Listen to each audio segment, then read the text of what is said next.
ये है 30 साल के सैम बैंकमैन-फ्राइड, जिन्होंने खुद को 8 साल में जीरो से $30 बिलियन का मालिक बनाया। फोर्ब्स रिचेस्ट लिस्ट में शामिल होने के साथ साथ पूरे दुनिया में इनके सफलता की चर्चा होने लगी। लेकिन उन्होंने ऐसी क्या गलतियां कर दी कि ये ट्वीट के कारण आज ये बैंकरप्ट हो गए और जेल में भी है। अगर आपको कहा जाए कि 3000 करोड़ का मालिक रातों रात गरीब बन गया तो यकीन करना मुश्किल तो होगा मेरे दोस्त। आज की इस वीडियो में हम देखेंगे कि इन्होंने ऐसी क्या गलतियां कर दी कि ये बैंकरप्ट हो गए और हम कैसे इससे बच सकते हैं। ऐसे देखा जाए तो ये कहानी बहुत ज्यादा पेचीदा और उलझी हुई है, लेकिन इस वीडियो में मैं आपको मेन पार्ट्स इजीली बताने की कोशिश करूंगा। तो इस कहानी की शुरुआत होती है साल 2014 में, जब MIT यूनिवर्सिटी से ग्रेजुएशन के बाद सैम चेन स्ट्रीट कैपिटल नाम के ट्रेडिंग फर्म में जॉब करते थे। यहाँ उन्हें एक लाइफ चेंजिंग आइडिया आया था। सैम को क्रिप्टो करेंसी का एक लूप होल मिल गया था और वो अमेरिकन मार्केट से बिटकॉइन बाय करके जापानीज मार्केट में ज्यादा प्राइसेस में सेल करते थे। ये इतना ज्यादा प्रॉफिटेबल था कि कभी कभी वो एक दिन में 25 से 30 मिलियन डॉलर्स का भी प्रॉफिट बना लेते थे। जब वो जॉब किया करते थे तब उनकी एक गर्लफ्रेंड हुआ करती थी जिनका नाम था कैरोलिन एलिसन। अब इनका नाम याद रखना, आगे चल के यही सैम के बर्बादी के कारण बनेगी। सैम ने अपने कमाए हुए पैसों से एक क्रिप्टो का फर्म स्टार्ट करा था जिसका नाम था अल्मेडा रिसर्च। उस वक्त सैम ने अपनी गर्लफ्रेंड को उनकी नई कंपनी का CEO बना दिया, जबकि उसको इस फील्ड के बारे में जानकारी बिल्कुल भी नहीं थी। सैम की ये कंपनी इन्वेस्टर से पैसे लेकर क्रिप्टो करेंसी में इन्वेस्ट करती थी और सालाना 15% तक की रिटर्न की गारंटी देती थी।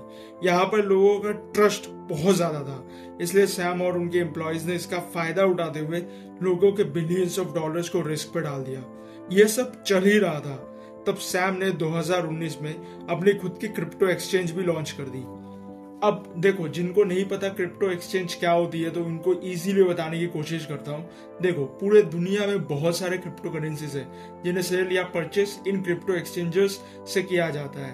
उन्होंने FTX नाम की खुद की क्रिप्टो एक्सचेंज लॉन्च कर दी और उसी के साथ में FTT नाम की खुद की क्रिप्टो करेंसी भी लॉन्च कर दी। Can you imagine. उसके बाद लोगों का भरोसा पहले से ही सैम और उसके कंपनी पे था ही, इसलिए 10 लाख लोगों ने अपने पैसे FTX पर रखवा दिए और उसी से ट्रेड करना शुरू कर। अब तक सैम जो भी कर रहे थे उससे अच्छा प्रॉफिट बना रहे थे, लेकिन उसके बाद उन्होंने जो किया वो उनका लालच था और उसके बर्बादी का कारण भी बना। सैम ने FTT खरीद के ट्रेड करने वाले लोगों को कटने वाले कमीशन में डिस्काउंट देना स्टार्ट कर दिया और देखते ही देखते इस बेसलेस क्रिप्टो की वैल्यू $80 पहुंच गई और लोग अपने FTX अकाउंट पर डॉलर से ट्रेड करने की जगह FTT रखने लगे और इससे उन 10 लाख लोगों का पैसा सैम के कंट्रोल में आ गया। यूजुअली लोग जब चाहे अपने पैसे विथड्रॉ कर सकते थे, लेकिन सब कोई नहीं करते थे एट ए टाइम, मतलब एट ए टाइम फ्रेम सब कोई तो नहीं करते ना। तो वैसा ही एक लूप होल यहाँ पे भी था। तो सैम ने अपने यूजर्स के पैसे दूसरे क्रिप्टोस में लगाना चालू कर दिया और वो ये काम बहुत सीक्रेटली करता था और उसके एम्प्लॉयज को भी ये बात पता नहीं थी। सैम का बेसिकली ये प्लान था कि वो कंज्यूमर फंड से ट्रेड करके जो प्रॉफिट बनेगा खुद रख लेगा और जो अकाउंट से उसने पैसे लिए उन्हें वो वापस कर देगा। अब यहाँ से सैम की बर्बादी की कहानी शुरू होती है। सैम ने FTX के कस्टमर फंड्स के पैसे जो क्रिप्टो में इन्वेस्ट किए थे वो इन्फ्लेशन आने की वजह से बहुत बुरी तरह से डूब गए और ये न्यूज मीडिया में एक्चुअली लीक हो गई थी। अब लोगों ने जो पैसा FTX के अकाउंट पर रखा था वो विथड्रॉ करना शुरू कर दिया था और उसी वक्त सैम के गर्लफ्रेंड ने एक वीडियो कॉल पर यह स्टेटमेंट दे दिया कि FTX के कस्टमर्स फंड को अल्मेडा के अकाउंट्स में पैसे ट्रांसफर किए गए हैं, जबकि कस्टमर फंड्स के पैसों को इस्तेमाल करना बहुत बड़ा क्राइम होता है। सैम ने इसको कवर अप करने की भरपूर कोशिश की और ट्वीट भी किया कि सारे पैसे बिल्कुल सेफ है। देन कहानी पर ट्विस्ट आता है और एंट्री होती है CZ की, जो कि बाइनेंस क्रिप्टो एक्सचेंज का CEO है और उस टाइम पर CZ के पास 2 बिलियन FTT था और उसने एक ट्वीट किया जिसमें उसने लिखा, FTX के करप्शंस के न्यूज पर हमने अपना FTT को बेचने का फैसला किया है। और इस ट्वीट के बाद जिनके पास भी FTT टोकन थी उन्होंने बेचना शुरू कर दिया और पैसे विथड्रॉ करने लगे।